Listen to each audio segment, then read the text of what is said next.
Hello and welcome to another video. Today we are down at the Gauntlet Bird of Prey Eagle and Vulture Park, and with wildlife photographer Gary Jones. He's leading the workshop. I've never been here before. I have done these kind of workshops before, but I've never done this one. Okay, so the itinerary for today: 10 o'clock we start up, we have a meet and greet, and Gary will explain what events are going to happen through the day. So I think after we have the meet and greet, we go out to the back of the park where they've got a field set up with perches and logs, you know, to put the birds in a as natural as they can possibly get situation, and we do some static bird shots. We come back here at 12 o'clock for some lunch. After that we go and watch one of the flight shows. In the afternoon we'll go out and do some birds in flight shots, which are hard, really hard. If anybody's tried to do birds in flight, I can tell you it's not easy. Yeah, so let's go and enjoy ourselves. Come along.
And the reason they get called the bald eagle, people always say, well, she's not bald, so why did they get called the bald eagle? That's a really stupid name.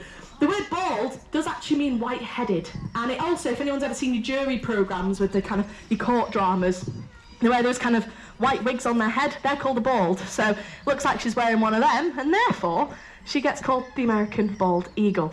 Now the white head and also the lovely white tail, you'll see she flies right over the tops of your heads, is very important for her out hunting because she's a fish eater. She's fishing from the top of the water, so she needs the fish to be as high up as she can. Only her feet goes in, she grabs off the top of the water.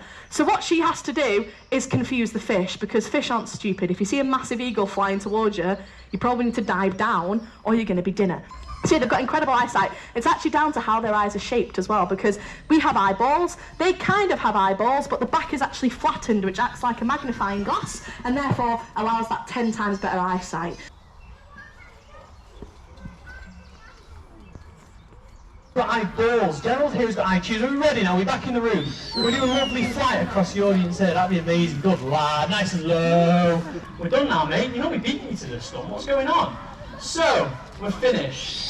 I know, it's very exciting, isn't it? He does this little rocking thing when he gets excited. He does this natural ability to want to chase it. And that's what we did, and we kept going and kept going. And then eventually I get tired and tell Poppy she's won, because that's what falcons do. They can't strike their prey out of the sky. They just overwhelm it. And they're not smelly, again. I'm going to be quite truthful here. I've met far more smellier people than vultures. I've never met a vulture that stinks. They're incredibly clean. Anyway, this is the variable hawk. Another name they get is the Argentinian red-backed hawk as well. So the food is going to go up. And she she got it! The poison traps are the best way to deal with your mouse and rat problem. In order to kill one mouse, you need 7 traps.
So overall, I really enjoyed my photography workshop experience at Gauntlet Birds of Prey. Like I said, I have done these before, but I think this one was well organised. The staff were very friendly. People who organised it knew what they were doing.